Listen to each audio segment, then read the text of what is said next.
Hello students, आज हम देखेंगे स्टैंडर्ड 12 का चैप्टर 1 का टॉपिक नंबर 1.12 एक समान बाह्य क्षेत्र में द्विध्रुव। हमने द्विध्रुव के बारे में पढ़ लिया है कि अगर द्विध्रुव अक्ष पे होता है तो उसका सूत्र क्या होता है, या विषुवतीय तल पे होता है तो उसका सूत्र क्या होता है। उसके आगे अब हम आज देखेंगे कि अगर द्विध्रुव मेरा कोई एक बाह्य क्षेत्र में है तो उसका सूत्र क्या बनेगा और वो कैसे कार्य करेगा। चलिए देखते हैं, ये टॉपिक समझना है खाली। मान लेते हैं मेरे पास एक क्षेत्र है, ये हो गया मेरा विद्युत क्षेत्र E, ठीक है, ये विद्युत क्षेत्र है। अब यहाँ पे किसकी बात हो रही है, द्विध्रुव की बात हो रही है। तो यहाँ पे मैं एक अपना द्विध्रुव रखती हूँ। हमें पता है द्विध्रुव कैसा होता है, एक होता है -q, एक आवेश -q, दूसरा आवेश +q और दोनों के बीच की दूरी होती है 2a, ठीक है। तो ये जो पूरा निकाय बनता है इसको बोलते हैं द्विध्रुव। ये हमने देख लिया है कि इसमें दो आवेश होते हैं -q +q और अंतर होता है दोनों का 2a। ये हो गया हमारा। अब यहाँ पे क्या करेगा, ये द्विध्रुव को हमने बाह्य क्षेत्र में रखा है तो ये क्षेत्र की वजह से दोनों आवेशों पे बल उत्पन्न होगा। ये चीज़ हमने पहले देख ली है कि हम द्विध्रुव को क्षेत्र में रखते हैं तो उस पर बल लगता है। तो ये क्षेत्र की वजह से इस आवेश पे बल लगेगा, जो कि कहाँ लगेगा, ये इस तरफ जहाँ पे क्षेत्र जा रहा है उस तरफ। तो +q आवेश का बल लगेगा यहाँ पे। उसी तरह क्षेत्र में -q भी तो है तो -q पे भी बल लगेगा इस तरफ, ठीक है। तो इन दोनों आवेशों पे बल लग रहा है, यहाँ पे ऊपर की तरफ, यहाँ पे नीचे की तरफ। अब यहाँ पे हम बल का सूत्र लिखेंगे। हम 11वीं में पढ़ते थे F = ma, जो कि यहाँ पे नहीं होगा। यहाँ पे क्या होगा, क्षेत्र की बात हो रही है तो F कौन से आवेश पे लग रहा है और उसका विद्युत क्षेत्र। तो आवेश है मेरा +q तो q और क्षेत्र है मेरा E, तो बल का सूत्र होगा F = QE। उसी तरह यहाँ पे क्या होगा, आवेश है मेरा -q और क्षेत्र यहाँ पे है E, तो ये क्या होगा, F = -QE। ये इतना समझ में आया। अब इसके आगे हम एक चीज़ नहीं पढ़ेंगे कि जब भी मेरे पास दो बल है, दोनों बल विपरीत दिशा में है, मतलब कि एक लाइन में न होकर विपरीत दिशा में है, तो इसमें आघूर्ण उत्पन्न होगा। इसमें क्या उत्पन्न होगा, आघूर्ण। यहाँ पे मैं लिखती हूँ आघूर्ण, जिसको बोलते हैं टॉर्क और इसको लिखते हैं टाउ, ठीक है।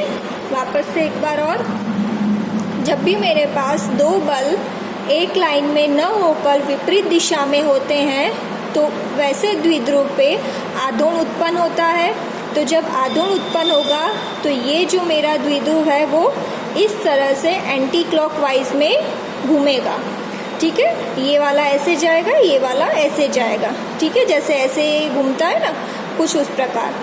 तो ये द्विध्रुव कैसे जाएगा, आघूर्ण उत्पन्न हो रहा है तो उसकी वजह से ये इस तरह घूमेगा एंटी क्लॉकवाइज में।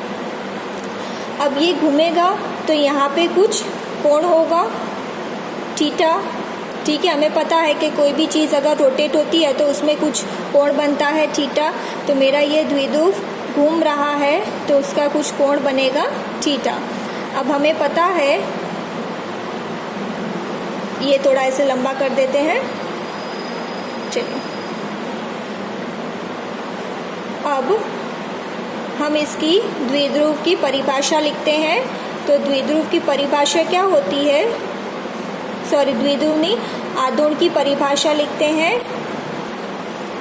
चलिए, परिभाषा क्या होगी हमारा, प्रत्येक बल के परिमाण, मतलब कि दोनों बल के परिमाण कितने हैं, QE, दोनों के परिमाण समान है, खाली ये माइनस क्या है, विपरीत दिशा बता रहा है।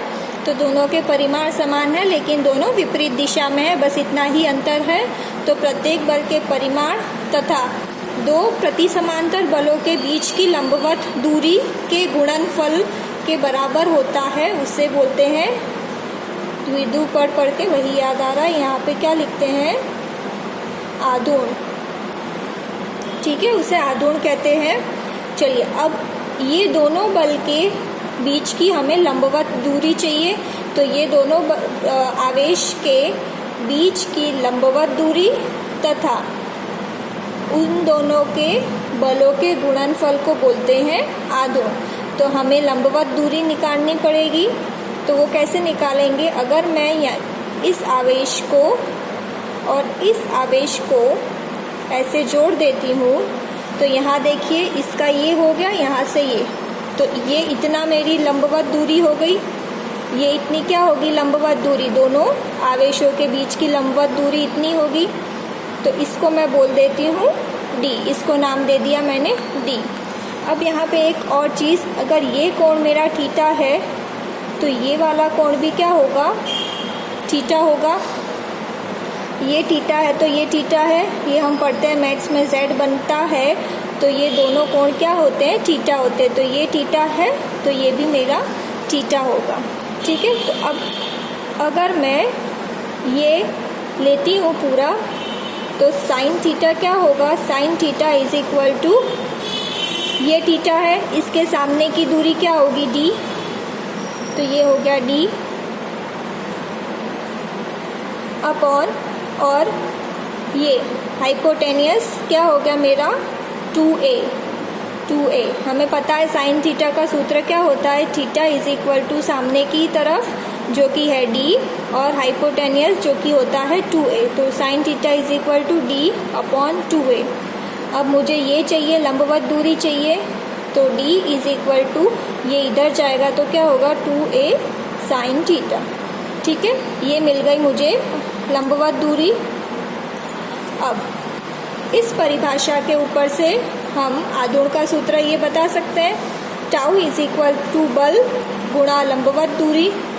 बल दोनों में से कोई भी एक ले लेते हैं क्योंकि परिमाण दोनों का समान है, तो बल क्या हो गया QE गुणा लंबवत दूरी जो कि हमने यहाँ ढूंढी है, क्या होगी 2a साइन थीटा।